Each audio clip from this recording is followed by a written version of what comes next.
Your Steve Jones Show podcast is loading now. The Steve Jones Show podcast is sponsored by Sunbury Motors, North 4th Street in Sunbury, and Sunbury Motors Kia, routes 11 and 15 in Hummel's Wharf. Saving the show is Heath Bell. Heath, welcome. Great to have you back. Hey, thanks for having me back. All right, so Padres, game one. There are only 4 hits in the entire game. We could talk about Wheeler was great. Darvish was really good, too. What was your thoughts on game one? Wheeler was great. I tell people all the time, if you're a starting pitcher and you're going to throw about 100 pitches, if you're like on that night and you're kind of like so-called perfect, you're going to probably have 5 mistakes. And usually the other team doesn't hit your mistakes. And Wheeler, I thought, made 1 mistake, and Will Myers got a base hit up the middle. Yep. And the Darvish made kind of 2 mistakes, and they just happened to go pretty far. So, yeah, Phillies hit some home runs. My joke earlier today was if the upper deck wasn't there, the Schwarber home run would have ended up in Mission Valley, where the old ballpark used to be. If it was at the old Murph, then it probably hit the freeway. Oh yeah, exactly. It would have. I did a Holiday Bowl there, so I do know it a little bit. So when you sit there and you look at the lineup that the Padres have, right? We know Soto and Machado. What do they need out of Josh Bell? They just need him to start making contact a little bit more. I mean, he's when we got him from the Nationals, he was leading the National League or second in the National League with the most multiple hit games, like getting 2 more hits per game. And the last month of the season in the playoffs, he just hasn't been doing that. I don't know if it's just a different scenery or different pitching or whatnot, but he hasn't been getting multiple hits. And we could really use Josh Bell getting some hits, multiple hits. That's why we got him. He has power from both sides, but it's more, getting some hits in the game to get some guys on base and have some other guys drive him in. So, or vice versa, or, he would drive like Machado in or Soto in. So, if we can get him swinging the bat a little bit better, then, we might have a better chance against the Phillies. How do you look at the matchup? We know what Aaron Nola has done. Nola down the stretch finally with the scent of a postseason, he's pitched to his credit very well. Give us now the update on Blake Snell, whom I thought pitched pretty well against the Dodgers. Well, Blake Snell's, we don't say it very often anymore, like big game pitchers. Yeah. I think Blake Snell is that big game pitcher, kind of like the Jack Morris back in the day or the Al Leiter, where you knew that he was going to come up big in a big situation. He was going to dominate all year long. He has good games, bad games, but in the crucial games, he usually steps it up. And people ask all the time, like, why can't you do that 24/7? And it's just different. But I think he's a big game pitcher, and tonight's going to be another probably pitching fest. This might just be a pitching fest series where whoever makes an error here or walk here, the other team has to capitalize because there's not going to be any mistakes on the mound very much. Which gets us to eventually the bullpens in this one. The Phillies bullpen, to its credit, much improved. How? As an expert on this subject, and you are the expert, how do you feel about the Padres bullpen? Should they be in a spot to win the game? Padres bullpen reminds me of the days that, like in 2007 when I was there, when it was like it didn't matter who was going to be in the game. Yep. It didn't have to be our ace. We knew that we were going to put up zeros left and right in every inning, and if somebody didn't have it, somebody was going to come in and bail them out and get a ground ball double play or a strikeout with no outs, bases loaded, and then get a ground ball double play. It just seems like the Padres bullpen knows exactly when to get a strikeout, when to get a ground ball, and it just seems like everything's working for them right now. So it's fun to watch, especially since I'm a bullpen guy. Yeah. Snell's the kind of guy now that he doesn't have Kevin Cash as a manager, can give you 6 innings. So, yeah, definitely. Sorry, Kevin, but it really wasn't the greatest move. When you look at, we always talk about analytics and going through an order a third time. How do you view that as somebody who's lived it? And obviously, And of course, you lived it in the bullpen, but how do you now view that going through an order the third time?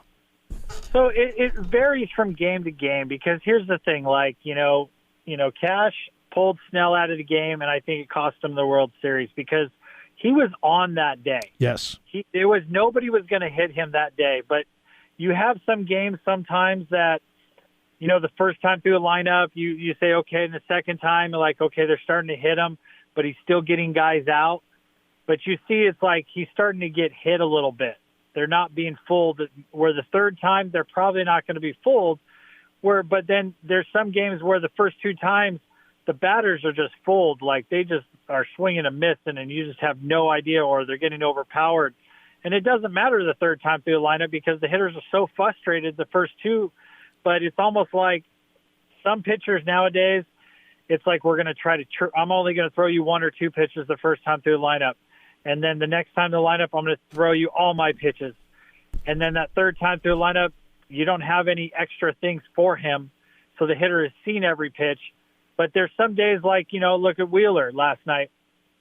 It didn't matter if he went 3 times through the lineup or 4 times through the lineup. Agreed. Guys weren't going to hit the ball because he was that demanding. So that's why I look at the pitch count. They always say this, mark of 100 pitches, whatnot. It shouldn't be 100 pitches. It should be how the guy is going. If his pitches are starting to elevate and he's missing the catcher's glove, missing the zone where he wants to throw the ball, pull him out after 60 or 70 pitches.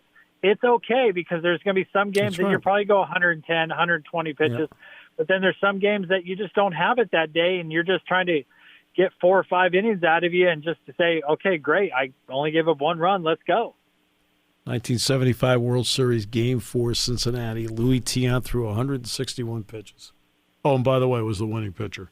So, I mean, It's the analytics. If you use the analytics as like I always tell pitching analogy, you have to spot your fastball. Yep. If you can hit your fastball every single time, like Rivera did it as a closer, he had a little cut fastball. That was it. Nothing really else. But if you have a fastball and you hit your spots, then your breaking ball looks that much better. So if you use the analytics as like your secondary pitch and not your firstary pitch, I think it really helps a lot. But too many times nowadays I've been watching and seeing in the game the last couple of years is analytics is number one. And the easiest thing I can go back to is look at, Cash back in when Tampa had Snell, third time through the lineup, we got to get him out. Well, if analytics is real and analytics is true, there's 2 things that'll happen. One, there'll never be a no-hitter, a perfect game. And 2, the Oakland A's should be in first place every single year since they grandfathered the whole thing, but they're not. Right. So you have to use it as a secondary, as like a helper. You can't use it as your number one. It's basically you got to have baseball knowledge, and then you use your secondary with all the analytics, and there you go. It's kind of like the age-old thing that you probably remember and I remember, and this generation doesn't. You always play a guy on his birthday or if he just had a child. That's right. For some odd reason, those times he will have great things will happen for some reason. Yep. And nobody can explain that. There's no numbers. There's no rhyme or reason. It just happens. I know. You're absolutely right. You're absolutely right. Is there more pressure on hitters to produce something in the first 6 innings of a game because bullpens in the postseason have the potential to be so dominant? It's kind of funny. I would say the middle 3, kind of like the 4, 5, 6, or the 5, 6, 7 is probably the pressure situations for the hitters. Yep. The first time, I don't think the hitters are just trying to get comfortable. They're just trying to, they would love to hit early and then hitting's contagious. Mm-hmm. But it's that second at bat is where, in the beginning, like the leadoff area is like, that's the real pressure of, okay, I got to get a hit here because, next time up or the bottom of, if I don't get a hit here, then the bottom of the lineup's going to see the best bullpen guys out there. So we got to do something here. So I think there's a lot of pressure on the hitters, but I think it's really in the middle lineup, the middle game rather. Yeah. How much pressure is on the Padres tonight? And look, I know home field means something in the playoffs, but I mean teams have been winning on the road, as we've seen through this. Yeah, the Phillies have been a team, obviously, that's been winning on the road. They've only lost one road game in the playoffs so far. But is there a lot of pressure on the Padres this afternoon because of the situation? Well, I think you have to have pressure on the situation because you want to win in front of your home. You want to do it. You don't want to have to go down 2-0 and then go into Philly. Got to win basically every single game to kind of really get back into it, or you're just going to be, neck against the wall. But I don't think the Padres are down. I think it was like, okay, there was 2 pitching matchups. The Phillies hitters just did a little bit better than our hitters did. It was close towards the end. We had a chance.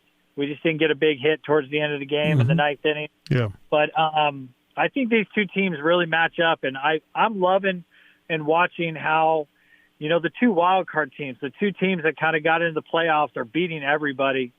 But they're really good. It's not like they're just a fluke. They're really good teams that have had some injuries or had some issues during the season, and that's kind of why they fell off and they didn't win their division. So these are 2 really good teams that you could see winning or going into the playoffs year in and year out, the Phillies and the Padres. So it's fun to watch, and I want the Padres to win, and I would love it to go to Game 7 and see what happens. One last question. It deals with Juan Soto. He was acquired along with Josh Bell for a reason, but Soto was the center of the entire deal to get the Padres over the top. We know what a talent he is and what a great concept he has of the strike zone. Why hasn't it clicked for him? He's had some good moments, but is there also some moments where it's just not quite this? You feel like the same Juan Soto as we saw with Washington. You know what I think?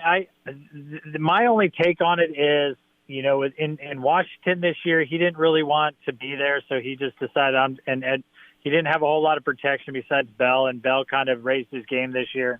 Yeah. Is he was just going to, take a bunch of walks, and that'll be fine. And then he gets traded to San Diego, and he tried to. At first, he was fine the first couple of games, and then after that, he really didn't get a hit. And I think he tried to do too much, swing more often than he was comfortable with the last couple months. And now he's kind of in that transition where should I swing, should I not swing? Because some great hitters, they'll go out of the zone to hit a ball to get a base hit the other way or to hit that home run or something like that. Or like Guerrero will go way down and get one. You don't hear it any two more like bad ball hitters.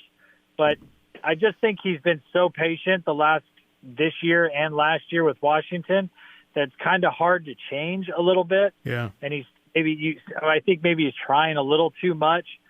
Where this year, unfortunately, he was just not being pitched to. So he didn't swing a lot and didn't swing at those pitches that were right on the border, and he was getting those calls. And now he has to swing at those pitches because he can't always walk. The Padres need him to swing the bat and get some hits.